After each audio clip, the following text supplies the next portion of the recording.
Hi everyone, my name's Anthony Cummins, welcome to this. I'm doing a book review for Tuttle Books and this is The Art and Technique of Sumi-e, which is Japanese ink painting by K. Thompson. Now the book is actually quite an old book, but it's a revamp of it. So this is I think it's an old 60s book or 70s book, and they've revamped it and brought it back out. So obviously it's much more modern in its looking. Now it's from this master calligrapher here. And basically the lady has studied under him and he did calligraphy and also ink painting. So she gives you a bit of a rundown on what you need, bit of a rundown on the background, and then goes into the different styles of strokes. So what I'm going to do is, I've never tried this before. I'm not a bad artist, I'm not a professional artist, but I'm not bad. So let's give it a go and have a look at what I can actually do from this. China, when she was there, I'm creating my own ink. I'm creating my own ink. I'm putting the water in there and getting it. That's the ink stone there. And let me put some water in that. So, as you can see, there's the actual ink being used. So I've got a cup of water as well to dilute some ink.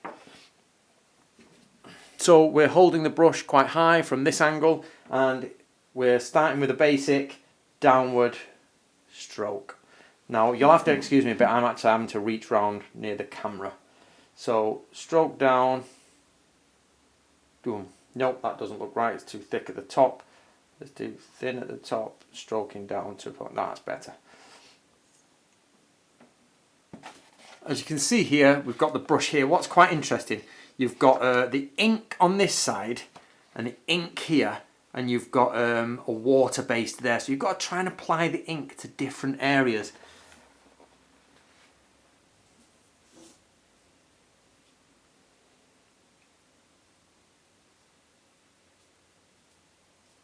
You know, this starts to build a leaf, then I think they're putting the leaves in like this. Boom. Obviously guys, I'm not trained in this, I'm just giving it a go. Ah, you can start to see that's become, that's starting to become a leaf now. If I hadn't have gone over that, that wouldn't be too bad of a leaf. Let's get some ink in there, and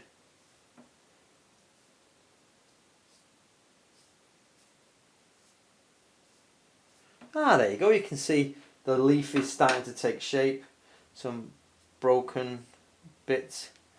Yeah. I wouldn't put it up for sale, but you know, it looks like a leaf.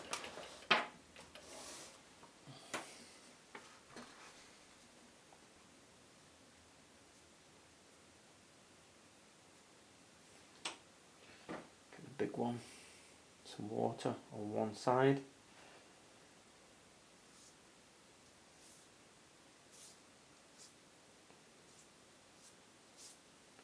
Boom, okay.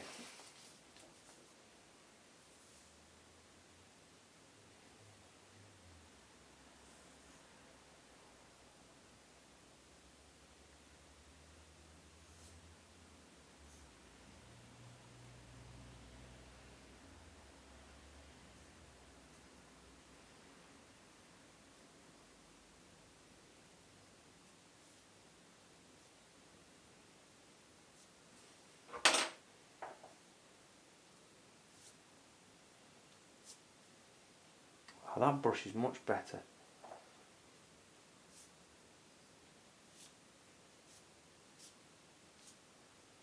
That is a more expensive brush, actually. I bought that one in Japan.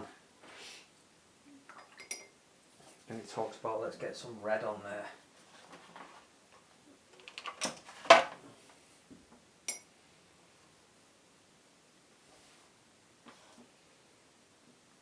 So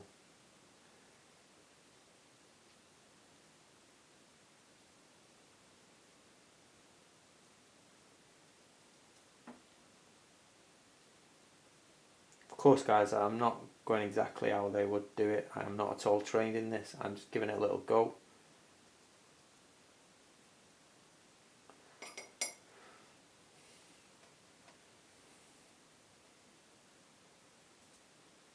Oh. I think I could do with a better. This is a very cheap brush, this.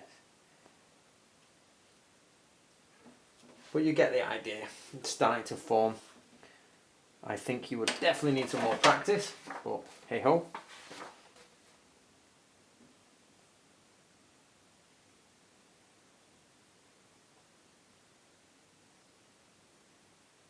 And you can start to see the outline of the grey. I can see it's really, obviously it's like English watercolours, but you know it's not exactly like English watercolours, but it's the same idea. But basically, right guys, that's the book. I would say that's much more difficult than I would expect. I'm used to doing very sort of like close in pencil drawings, but that is actually more difficult. It's difficult to get it looking like that. Well, that was my first ever attempt, so I might give it another go. But this book, I would say the only cons to it are it's not really a step-by-step. Not really. There are little step-by-step bits, but it's more of an examples of how to do. I think it could be updated more with much more, like, you know what I mean? There's your, that's it. That's all you get on a bird. So what strokes did he use to get that?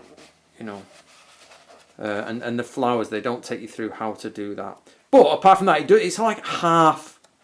It's half history of half lesson. So give it a go if you like it.